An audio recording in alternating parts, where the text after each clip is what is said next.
So my name is Peter Leo Bernard Kersker.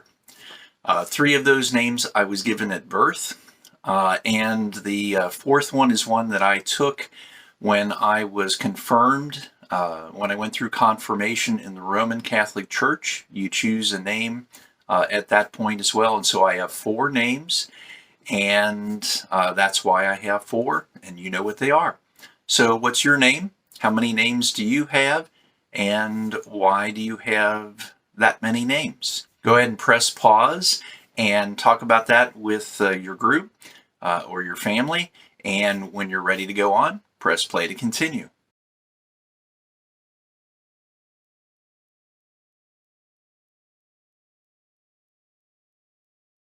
As far as I know, there is not anybody else with those four names to identify them.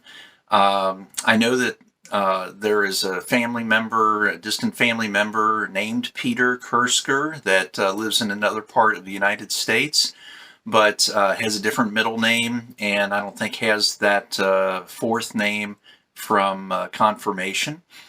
So I don't know of anybody else with the exact same name, but um, even if I did have somebody with the exact same name, I have different parents. I would be maybe a different age or live during a different time period. So uh, that's what I wanted you to be able to talk about with your name. Is your name unique enough that nobody else has that name? Or if you know of others that have the same name, then what makes you unique compared to those others? Talk about that a little bit. And take a look at the passage that I have here in Exodus 3 4 through 6.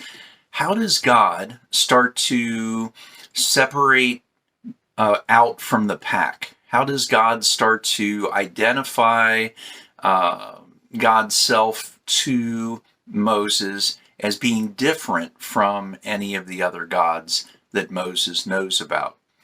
So you got something to read there, some stuff to talk about. When you're done talking about that, press play to continue.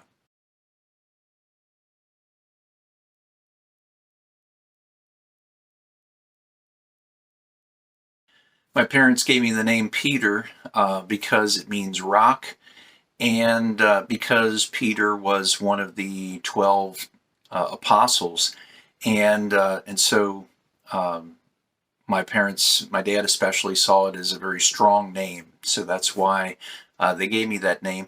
Leo is my grandfather's name, and Lee is my mom's nickname, and so that's why they gave me that as the middle name. And Kersker is my family name, my dad's last name that was inherited from generation to generation.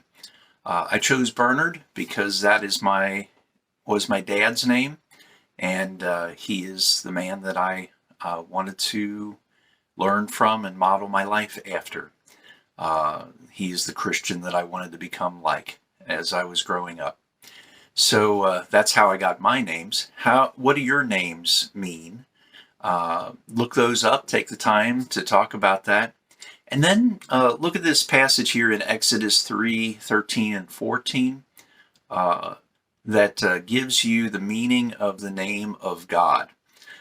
If it's hard to pick up on, what I'll tell you is that what God calls himself here is in fact the root of the name of God that we will often say Yahweh or Jehovah, but actually the Hebrew letters, the root Hebrew letters here are for the word that means I am or exist. I exist. I was. I am. The word I am. So take a look at that passage there. Talk about those questions and get to know each other some more, the meaning of your names, as you talk about the meaning of God's name. And when you're ready to go on, press play to continue. It's kind of bizarre to see your name on a headstone for a grave. My parents bought a spot where their bodies would be interned, and they put their names on there and their birth date, and then the death date gets filled in when they actually leave this life. And it's kind of strange to see their name there, but it's a reminder that their name goes with them. It is talking about that person who lived during that lifetime.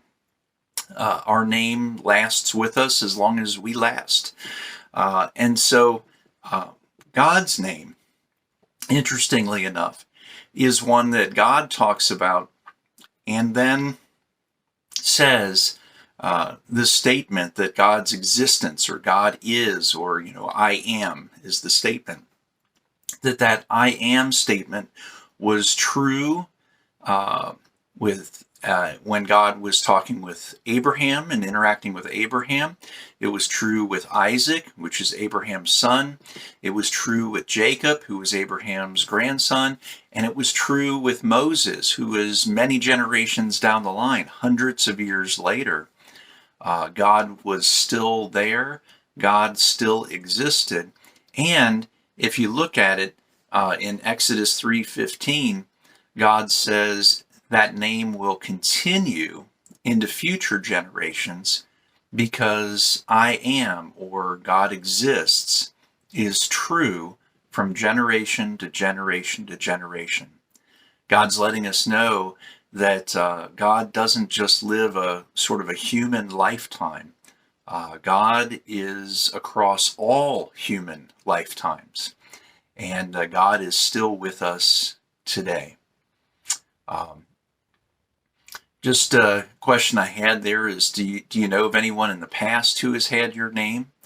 Again, I know of somebody with my first name and last name that is alive today.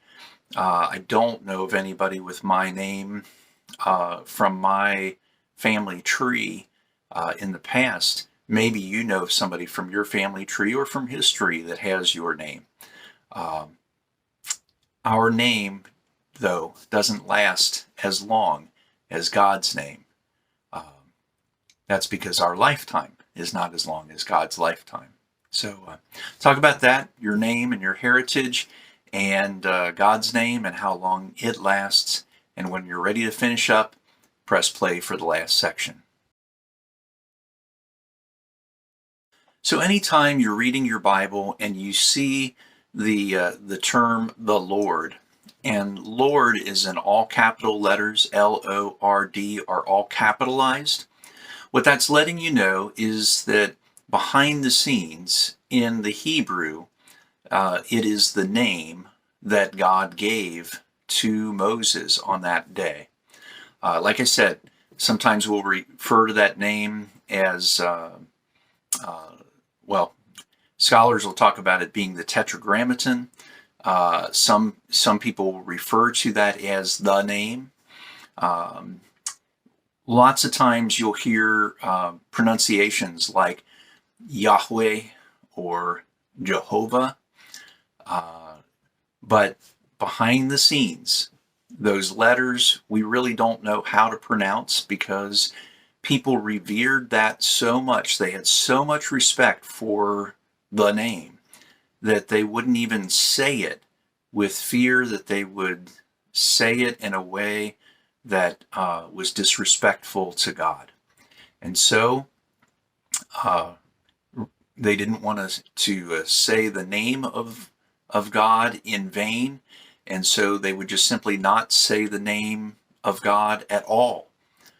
But behind the scenes, the name meant I am, or I exist.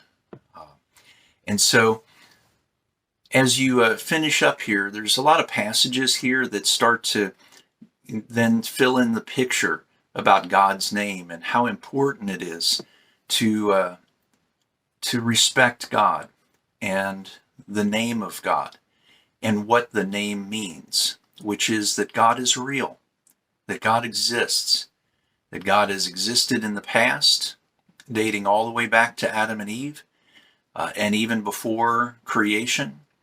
And God exists today, God is today, and God will be in our future for all of eternity. God is. And so, as we're talking about trusting God this month, it begins with believing that God exists, that God is real, that God is. My question for you to finish up with is simply this. Do you believe that? Do you believe that God is? Do you believe that God was? Do you believe that God always will be? Do you believe that God exists? That God calls himself I am? If so, well, then you're starting down the path of trusting God. I encourage you, especially if you don't read any of the other ones, to just read that last verse from Psalm 9:10, and take that into your prayer time to God, the God who is and exists right now and is ready to hear your prayers. Talk to God. Draw near to God. Trust God. Pray for one another as well, so that all of us will trust God more today than even we did yesterday. God bless.